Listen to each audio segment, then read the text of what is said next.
and someone I have the great honor of calling a friend. But first, I want to tell you a story because this plenary today is focused on anti-Semitism. And since October 7th, it's easy to think that anti-Semitism, at least ferocious, vicious, ugly anti-Semitism, is kind of new. So I want to tell you a story. The year is 1951. The place is Iraq. There was a knock at a door, and a little girl answered that door. She was asked if her father is home. It was early in the morning. She remembers that her father still had shaving cream on his face. Those soldiers came to arrest and take away that Jewish leader, parade him through the streets in leg irons, charge him with Zionism, and throw him in prison.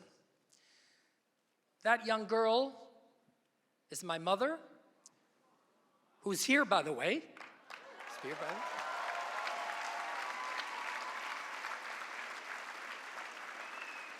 And that prisoner of Zion is my grandfather. Why do I tell you this story?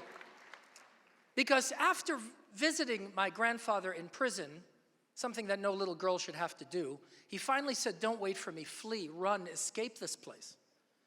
And so my family fled.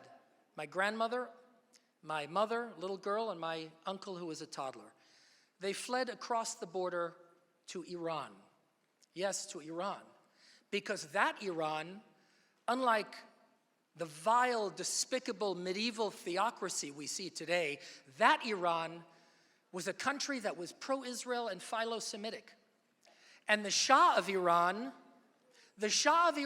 gave asylum to any Jew who could make it to the border and escape. That same Shah, by the way, had rescued Ashkenazi Jews from the Holocaust, giving European Jews asylum in Iran. That was the Iran of the Pahlavi dynasty.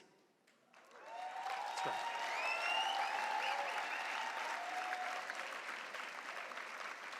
You might have noticed there are demonstrators outside. In fact, now they're in the room waving flags. These are Iranian Muslim demonstrators for Israel.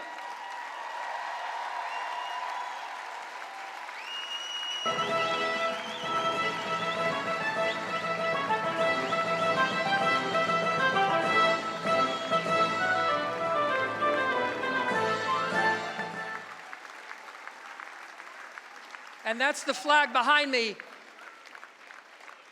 Dear friends, it is my enormous privilege to present to you His Royal Highness, the Crown Prince of Iran. Reza, please come up here. And by the way, I think in this room,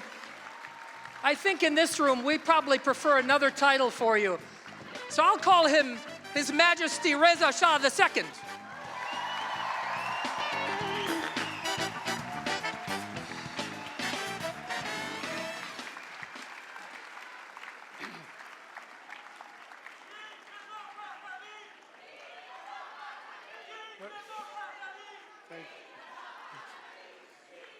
Your Excellencies, distinguished guests, ladies and gentlemen, good afternoon.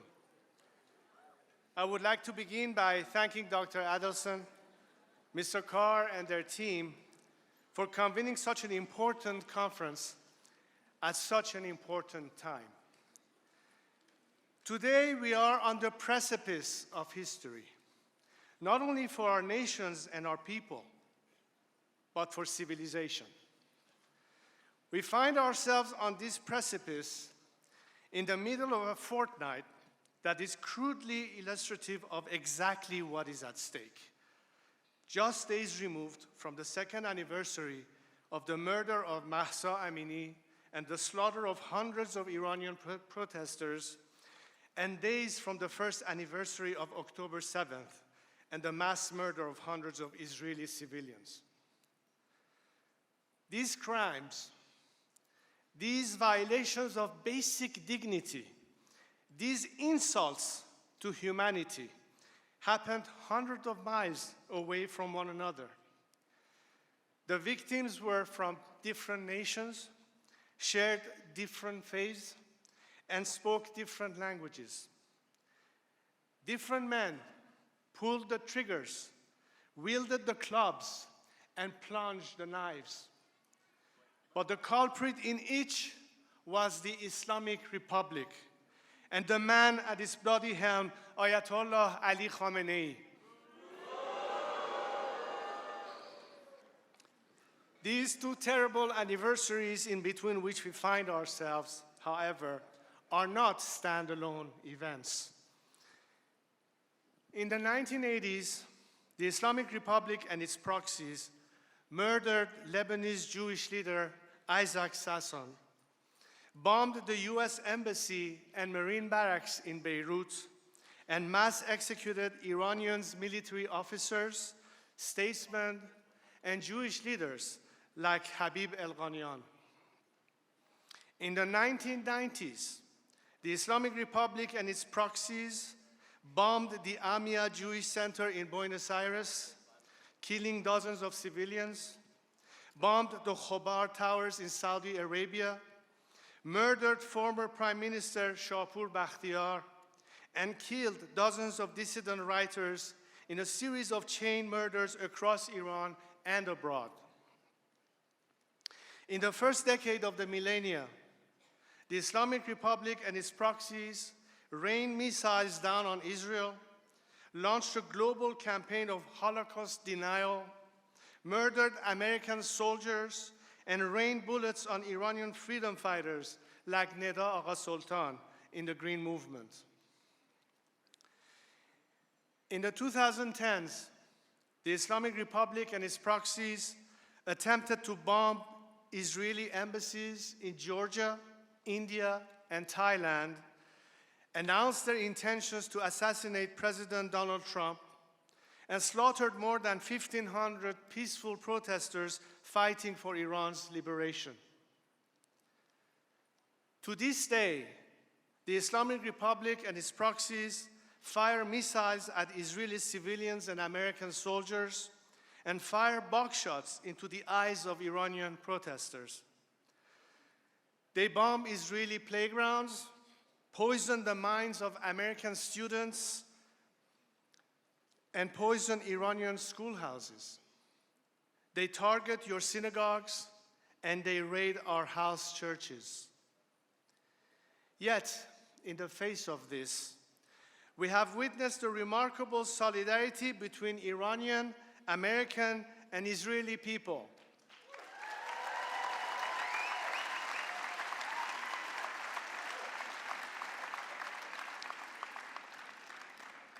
At the post-October 7th rallies in cities around the world, waving in the wind and shining in the sun, we saw the stars and stripes, the Star of David, and the Lion and Sun, the ancient and eternal Iranian flag, flying proudly side by side.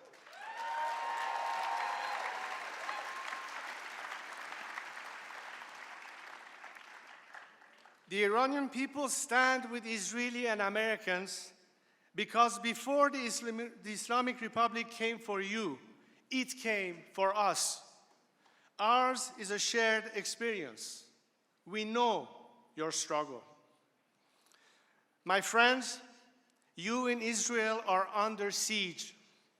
War is being waged on you from the south, from the north, from the east, and from a propaganda war in the West. All of this is being coordinated, supported, and directed by the Islamic Republic. Reacting to each of these threats independently, as if they were independent threats, will leave you in a state of perpetual vulnerability. Merely fighting Hamas or Hezbollah will not deliver security for Israel or America. You will be simply reacting, and your people will never have peace. The time of reacting to these reactionaries must come to an end. Iranians too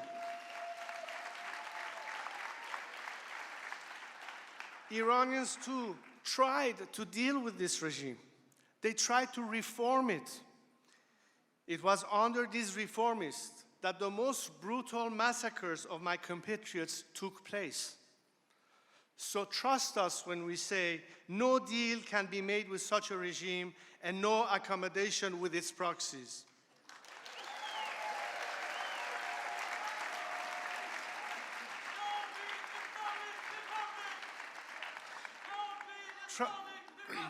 Trust us when we say that a regime that imports Hezbollah terrorists to murder its own citizens will never ever give up its jihad against you.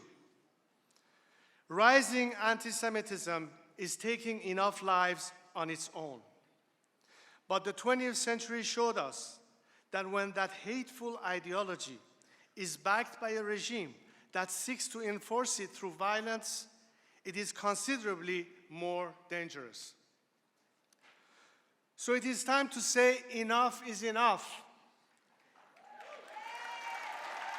It is time to draw a red line.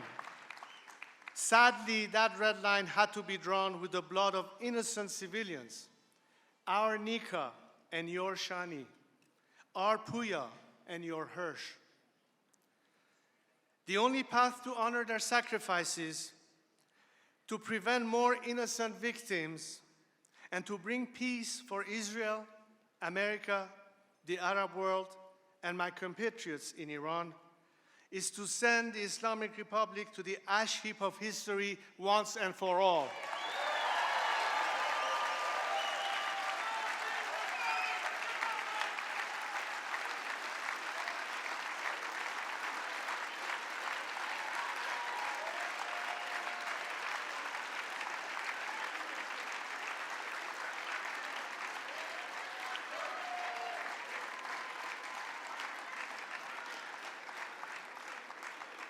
But how? My friends, in the past year, Iranians and Israelis have stood in solidarity. But solidarity is no longer sufficient. Now it is time to do more than stand side by side. It is time to act hand in hand. As we stand on this precipice together, the question I put before you today is simple. Are you ready to do more than stand together? Are you ready to act together? The people of Iran have made their stance clear. They are fighting against this regime every day, and they are doing it with no support from the outside world. They have sent me here with a message. They are not only fighting to free themselves, but to free the Middle East and the world from the scourge of this evil regime.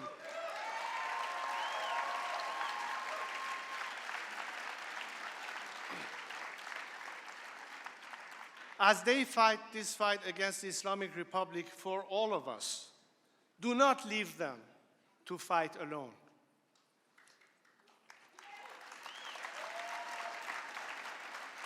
The people of Iran are your partners, not pawns. Pawns are expendable. My people are not.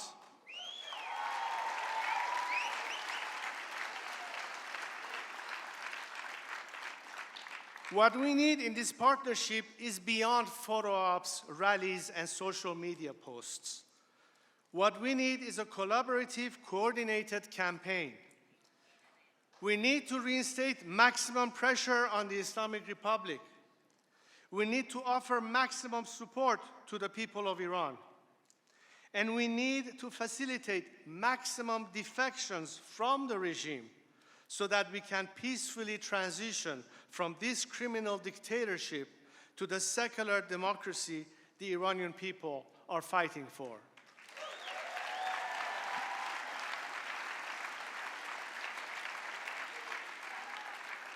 This requires leadership in the United States, in Israel, and an Iranian partner.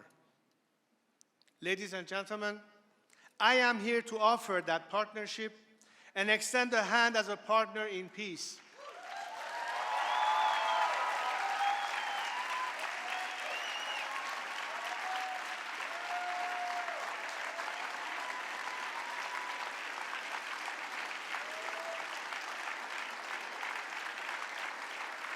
It is through this partnership, thank you. It is through this partnership, through this coordinated action, that we can achieve freedom for the people of Iran, security for Israel, the United States, the Arab world, and a true opportunity for a bright future for the Palestinians. If we fail to act and the Islamic Republic remains in power, none of that would be possible. But if we work together, we can secure prosperity and dignity for our people and stability and security for our world, and expand from the Abraham Accords to the Cyrus Accords.